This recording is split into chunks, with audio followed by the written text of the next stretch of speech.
What is up, Guardians? It is your boy Turk again here at SGN Hub, bringing you another weapon review video. And after hours upon hours of grueling farming of Conflux on Master Mode, I can finally say that I got the role that I wanted on the Vision of Confluence, and yes, the Time Lost version. They recently reprised the roles on the Vault of Glass raid weapons, and one in particular that stuck out to me, I had to get and I finally got it. But prior to getting to that one in particular, let's talk about some of those reprised roles and all the stuff that is now available on the Vision of Confluence. So without further ado, first and foremost, in column 1, we have rewind rounds, which is really kind of a fan favorite for a lot of people. I don't really necessarily get the appeal of it on a scout rifle, but one thing that I did notice is that it says upon emptying the magazine, refills 60% of the number of hits landed, and it's rounded up into the magazine from the reserves. But if you have explosive payload and rewind rounds, which is a role that did drop for me, I don't know if it counts the explosive shot or the second impact as an instance of the rewind rounds, because it only had a 15 round magazine, but it was still fully reloading the magazine.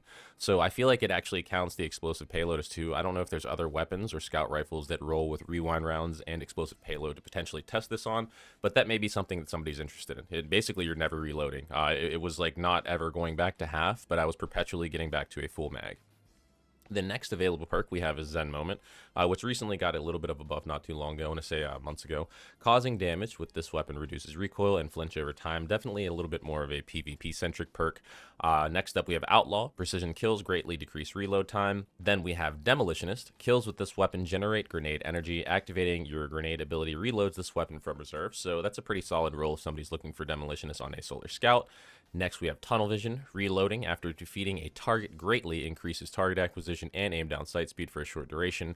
And then, in my opinion, we're going to get to the two juicy rolls towards the bottom of this column, other than obviously Rewind to those that want to use it. We have Heal Clip. Reloading shortly after dealing a final blow grants cure to you and your nearby allies. I honestly wasn't even aware that it gave a heal to your nearby allies. I don't know if that's new. Somebody please let me know in the comments. I actually was not aware of that. And then next up, we have Incandescent. Defeating a target spreads Scorch to those nearby, more powerful Guardians, and opposing Guardians Scorch in a larger radius. This is kind of like a fan favorite perk, I think, for a lot of people. A lot of people love seeing Incandescent on weapons. Obviously, you have Zaoulis Bane being, if I'm not mistaken, the only solar weapon prior to this being able to roll with explosive payload and Incandescent. So for seeing this on a precision frame, I think is absolutely dope. But prior to getting to that roll, we will talk about the second column, which comes with in the first slot Firefly, which is a role a lot of people are going for as well. I think Incandescent Firefly could probably be something that's really well sought after, and this states that precision kills with this weapon increase reload speed and cause the target to explode, dealing solar damage to nearby enemies. So you get that solar explosion from that, and also Incandescent. Now, I'm not sure what that does in regards to the stacking of the Scorch or the ignitions, but there could be some pretty dope play going on there, simply having the explosion along with Firefly. So that's definitely a sick combo that I was lucky enough to find as well, but I definitely have a different role that I prefer. Next up, we have Kill Clip. Reloading after a kill grants increased damage, and that is a 25% increased damage bonus for 5 seconds. Next up, we have Desperate Measures. Weapon final blows grant bonus damage. Melee and grenade final blows grant a larger damage bonus that can stack. And honestly, this rework, or I think it was a rework not too long ago, kind of made it a lot better. If you have a weapon that, in my opinion, has like demo and desperate measures, you kind of have like an infinite loop, especially on like heavy or like an LMG like Pro Memoria. Also can roll with Demolitionist and desperate measures, which is one of my favorite roles personally. Next up, we have Frenzy. Being in combat for an extended time increases damage, handling, and reload for this weapon until you're out of combat. So I feel like that's kind of a standard perk. A lot of people like Frenzy. Some people do, some people don't. Next up, we have Paracausal Affinity. Final blows of energy types matching this weapon's alignment grant increased damage for a short period of time. Light final blows boost arc, solar, and void weapons. Darkness final blows boost stasis and strand weapons. So you're going to get a 20% damage increase for 6 seconds. And it can actually activate while it's stowed as well. So that's a pretty solid thing about Paracausal, is you can use things other than the weapon itself to get it procced and then pull it out, and you'll have that buff already ready. And then we have one of the newer ones, which I'm kind of curious to try with maybe Incandescent, and that's going to be Elemental Honing. Dealing unique elemental damage grants this weapon a stacking damage bonus. This bonus is increased for kinetic weapons. I feel like this is kind of geared a little bit more towards Prismatic or something that's able to spam a lot, but at the highest end of that damage bonus for your elemental weapons, obviously this being solar, you're going to get a 35% damage buff, but it goes up to 40 for kinetic. mechanics, so that's pretty solid. And then last but not least, for me, it is the elephant in the room, and it's the role that I absolutely adore and love. It feels just as good as I expected it to, and that is going to be explosive payload.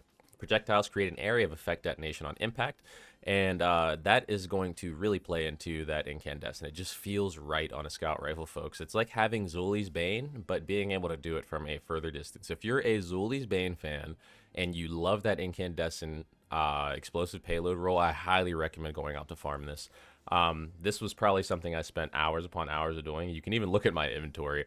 I was farming a lot, and this isn't even obviously accrediting the ones that I, dismantled and tossed out.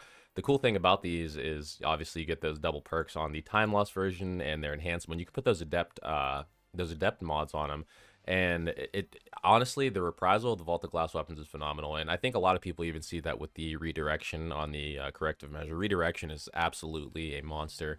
I highly recommend this. I know that the week of being able to farm Vault of Glass has ended. I'll probably be posting this on Tuesday or Wednesday. But if it ever does come back around, if you're able to farm it, or if you see the opportunity, I really do recommend it. It is worth it.